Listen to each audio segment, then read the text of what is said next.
Provinsi Banten menjadi salah satu daerah yang akan menyelenggarakan pilkada langsung pada Februari 2017 mendatang. Ada dua pasangan yang akan berkompetisi, termasuk diantaranya calon gubernur petahana Rano Karno. Apa yang menyebabkan Rano Karno kembali mencalonkan diri?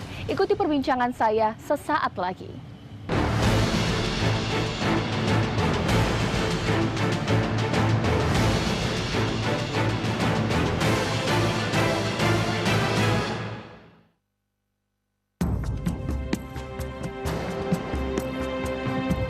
Rano Karno adalah pesohor layar kaca yang digandrungi lewat perannya dalam serial Sidul Anak Sekolahan. Rano mulai mencoba peruntungan di panggung politik saat berniat maju menjadi salah satu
Lagi olahraga. Stretching dikit ya.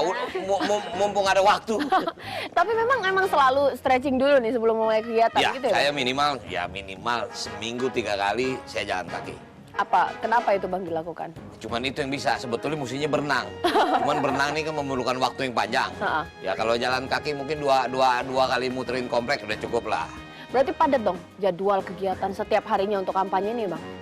Ya memang kalau kampanye, jadwal kampanye pasti dalam sekian bulan ini memang cukup padat lah ya. Nah ini memang memerlukan ya istilahnya memerlukan stamina yang cukup kuat lah, memerlukan cukup waktu untuk kita siapkan. Berarti olahraga dulu, stretching, habis itu apa biasanya Bang? Biasanya aku nyalain si oplet tua. Oplet tua ya? Nah, soalnya kalau tiap hari nggak dengar suara mesin, kayaknya belum ini. Begitu dengar mesin, Iya. nyala bagus, tinggal kita. Habis itu berarti sarapan. Biasanya Sarapan. selalu bersama-sama ya? Iya, pasti Oke. sarapan. Oke, boleh kita nanti langsung melanti sarapan. Oke, yuk, Bang. yuk. Bu, makasih ya Bu, saya udah diajak sarapan bareng. Selalu ya Bu ya, kayak gini ya Bu ya? Iya, ini ritual kita di setiap hari. Bapak harus makan nasi. Bukan ritual, soalnya kalau nggak makan nasi badan gemeter. Apalagi kegiatan penuh. Lumayan, Bu, ya. agak padat. Kalau Bapak, apa sih makanan favoritnya Bapak nih Bu? Simple. Telur dadar. Dadar telur. Dadar telur. Harus ada setiap hari. Soal itu trauma kecil. Kenapa? Makanan yang paling mewah waktu itu ya telur. Kemarin itu waktu mau nyalonin, diskusi nggak sama Ana sama Ibu? Sebelum nyalonin. Kalau diskusinya dari tahun 2008. Ya. Artinya gini, memang aneh saya bisa masuk ke politik nih, nggak pernah dalam apa ya, brain, dalam pemikiran bisa masuk ke sini. Diskusi awal yang paling tepat pada waktu 2008 memang waktu itu memang wacana pilkada DKI. Iya. Tapi artinya bukan berarti kemarin saya ingin melanjutkan perjalanan di Banten tidak diskusi. Cuman diskusi panjangnya itu lebih. Kalau sekarang saya cuman gimana? Boleh nggak nih Papa lanjut di sini segala macam. Ya prinsip anak-anak ya udah, kalau Papa memang firm di situ, kalau memang mana ya silakan aja. Seperti itu loh. Tapi kalau mau diskusi ya waktu dulu aku masuk politik nggak punya latar belakang politik, bagaimana paham nggak ngerti gini kan. Ya tapi itulah perjalanan hidup saya juga yang saya kadang, ya bukan kadang-kadang memang nggak pernah saya pahami kok bisa begini ya. Gitu. Abang sebagai Wagub ya, kemudian sekarang menjadi PLT ya Bang ya, tapi sekarang lagi cuti. Apa yang terasa belum selesai dilakukan sehingga kemudian memilih untuk mencalonkan lagi? Oke, artinya gini, tentu dalam pemerintah itu tidak bisa bekerja tanpa, kalau kita bilang skenario. Skenario-nya adalah RPJMD, rencana dalam rencana kerja jangka panjang menengah daerah. Yang setiap tahun tuh harus punya target. Sebetulnya di tengah keterbatasan waktu saya, gini, saya wakil gubernur, kemudian jadi PLT, saya definitif sebagai gubernur itu tanggal 15 Agustus 2015. Iya. Cuman kerja 17 bulan. Karena itu saya nggak punya wakil.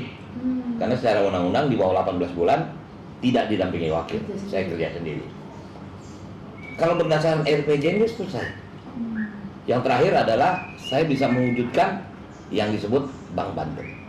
Itu bagian dari RPJMD. Nah, cuman apakah misalnya Bank Banten berdiri selesai tugas? Tidak. Kita harus menggayanya bagaimana. Walaupun kita tidak masuk dalam direksi, komisaris, tapi kan kita harus punya memberikan pandangan kepada harus kemana. Kenapa berpasangan dengan Pak Embai? Nah, menarik. Pak Embai adalah salah satu orang penggagas, pendiri Provinsi Banten. Beliau adalah salah satu di antara sekian banyak. Saya tidak membicarakan sebuah kejadian, tapi memang filosofi Provinsi Banten sebagai provinsi baru. Ada permasalahan besar dalam tata kelola. Nah, saya ingin sekali mengembalikan apa sih cita-cita awal Banten ini berdiri, kan untuk memberikan sejahtera. Nah, Ambai bisa menggaiden saya. Itulah filosofinya sebetulnya. Kebetulan juga beliau juga bukan orang yang, memang beliau adalah beliau bukan politikus, tapi beliau tahu tentang politik.